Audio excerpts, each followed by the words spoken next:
Hey guys, today I'm going to be doing a little talk on resolutions and some things that we can do for resolutions. I'm going to give you some of mine that I've learned over the years. I'm just going to update you guys on NBC and what's been going on, so stay tuned.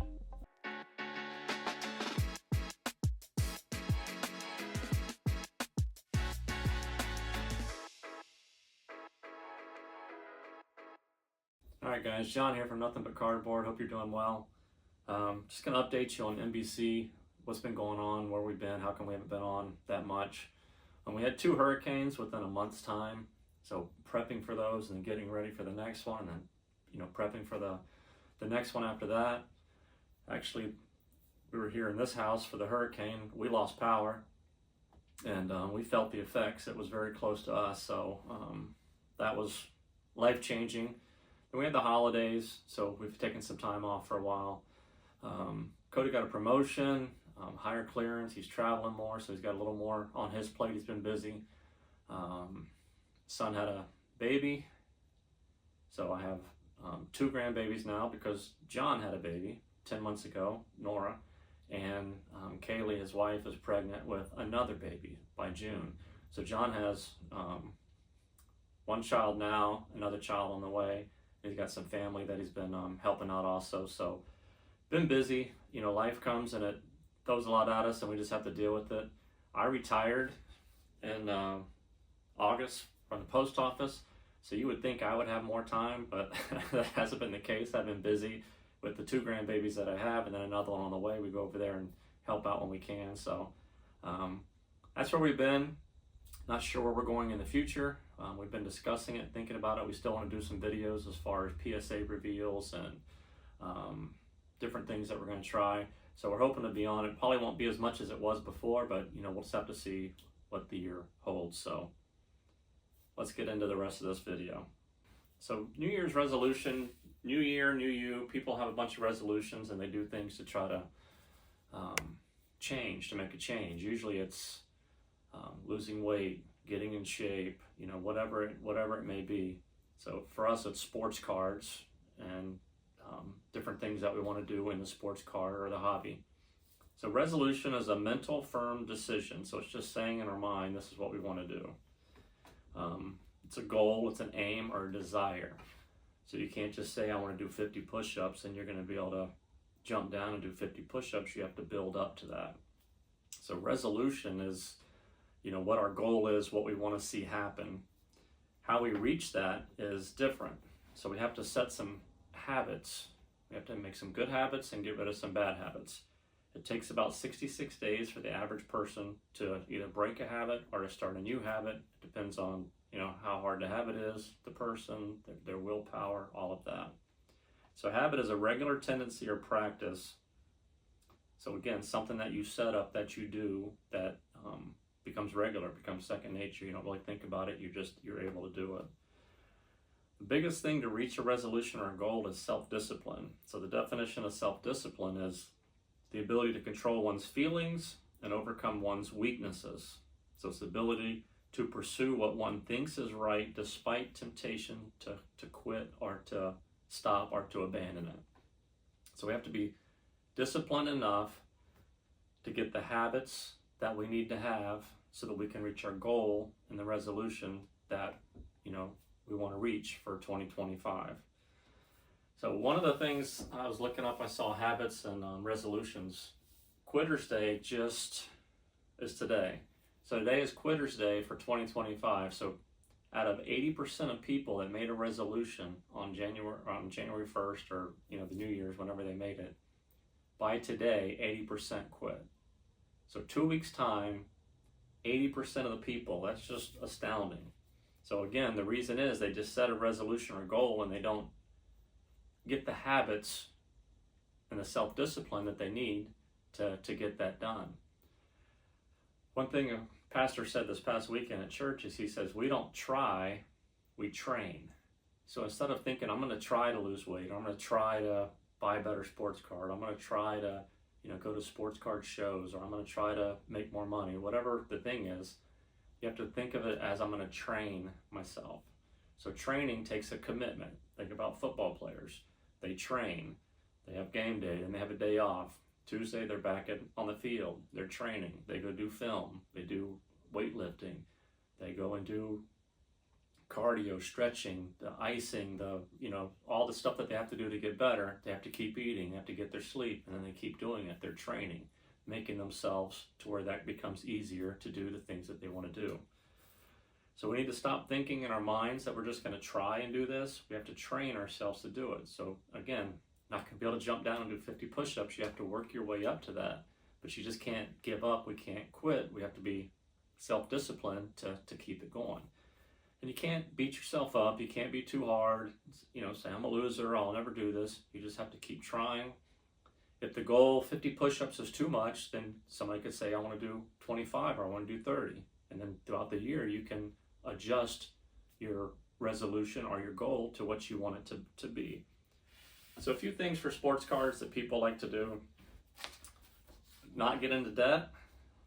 Make more money at sports cards, either better profit or just more money. This has to do with a lot of them. Buy better cards, either higher dollar cards or just better cards overall. That would help all of your goals right there. Get better, higher grades. If you get the right card at the right price and it gets a better grade, then you're going to make more money. You're not going to go into debt. That's going to take care of a few of the issues. This one's big. This one we all need. There's no way to tell you how to do it. Each person has to figure it out for themselves. Have fun and enjoy the hobby. When I was a kid, we used to open the packs and eat the gum. When I started getting into collecting back in the 80s, I would go to the, not sports card shows, we would go to the mall and I'd be set up in the mall. You guys have heard my story, and I would build a set and you would look for cards and you would, rip packs. Back then it was cheap. You could buy a box and rip packs, and tons of Shaq rookies when I was doing him. So we need to find a way to have fun and enjoy the hobby and bring that back into it instead of it just being, a business or a grind, because if you're not having fun, if you're not enjoying it, then it becomes like a second job and you can lose the fun. So that's something that we all need to get back into, or, try to add it back into the hobby. It's having fun. 6, investments. Some people want to have investments, buying cards for long term. If you start buying some Hall of Famers, guys that are going to retire soon, or they're going to be a Hall of Famer, you buy their cards, you get them graded, stash them away. It's an investment. Start a PC. Sometimes you can have fun or enjoy the hobby if you start a PC. Think of somebody that you like, that you relate to, that you follow. Maybe you used to watch with your dad, or somebody your kids like or enjoy, and just start a PC and start collecting those cards, and then you can start getting the cards that you want. There's all different types of collections and PCs that people can have, and it doesn't have to be anybody great. It's just somebody that you relate to or that you like. Learn a new sport. We don't know much about soccer. I like to watch the Olympics, and I like to watch the highlights on international play, but I don't know anything about the soccer players. So you could say learn a new sport and figure out, set a goal. I'm going to learn a new sport and figure out how you're going to do that. You got to watch games. You got to check stats, read up on it, maybe play fantasy. I don't know if there's a fantasy soccer, but you could figure out a way to do it so you learn more and you see who's doing better and how that works, and then branch out and learn another sport. So some things that I've learned that I do, that I'm training myself to do, again, it's not always easy. Buy better cards. So you buy higher dollar cards, silvers, autos, serial number cards, short prints. Think about how much time you're spending in the cards. So if you just buy base cards, which is what I used to do a lot, you've heard the boys call me Base Card John quite a bit.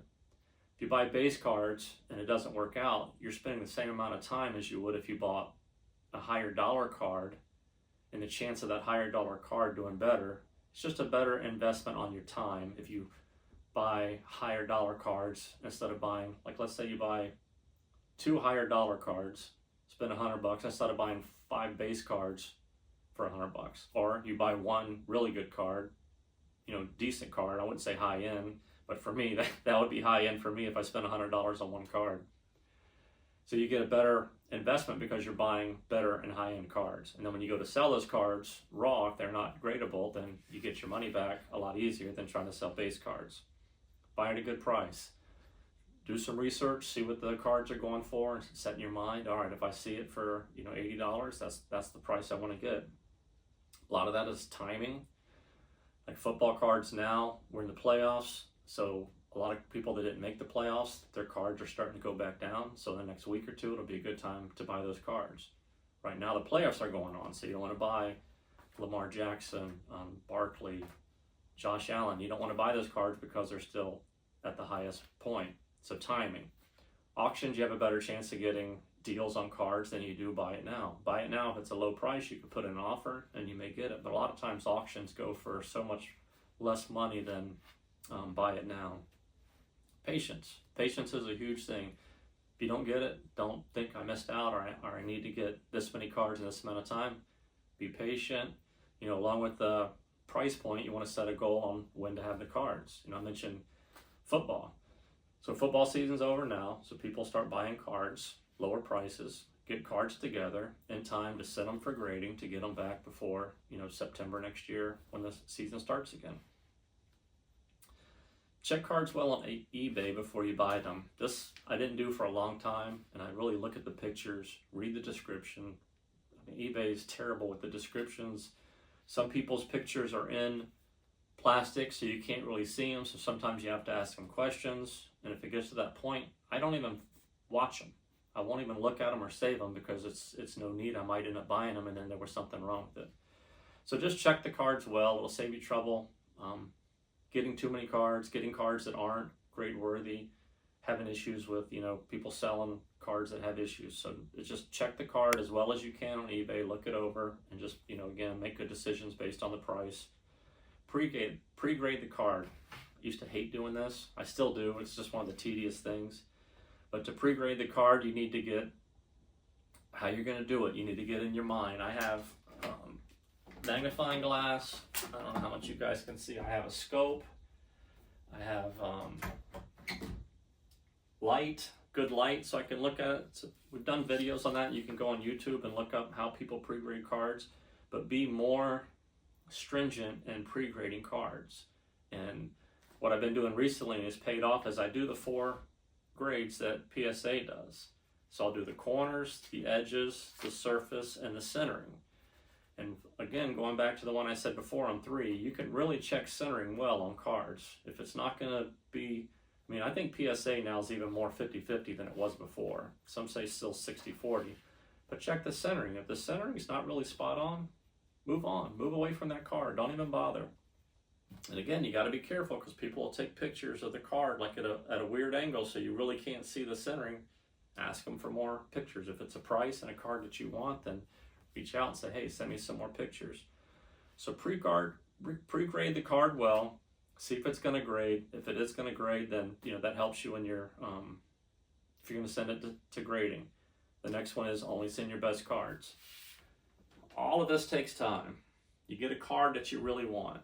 Your heart starts to get into it, and you think, man, I like this card. I want it to do well, so you don't grade it as tough as maybe you should.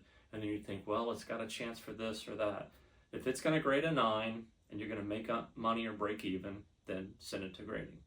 If it's going to grade possibly a 9 and you're going to lose money, then it's not worth sending. Just sell it raw. So don't let your heart get you caught up in the grading process or which card you're going to send. Just send the best cards to PSA. That way you get back the better grades. So those are some of the things that I've learned and I'm still learning and I'm training myself to do. Not easy, but it all starts on eBay. Pick the cards you want to get, go after them. Only watch or save the cards that are in good shape and that you want to bid on, and then set a price that you want to bid on those cards and, you know, go after them, get them. Auction, set an alarm, whatever it is. Like I said, buy it now, you can send offers. And then pre-grade your cards. Use your head, not your heart. Write the grades down. Like I said, centering, surface, edges, corners. Each one is going to get a 10. This is going to get a 9. This is going to get a 10. This is going to get a 9. Final grade will be a 9-10. Depends on the grader too. So then you got to evaluate, do I want to send this card or not? Is it worth it? Break even, send it. If you're going to lose money, sell it raw and move on. So appreciate you guys. Again, it's been a while since we've been on. Hopefully you see us more in the future. I hope you guys all have a great 2025. I hope some of these help you, not just in sports cards, but your personal life, you know, your family, time management, you know, whatever your goals are. I hope that you guys reach them this year, and we appreciate you guys. Take care.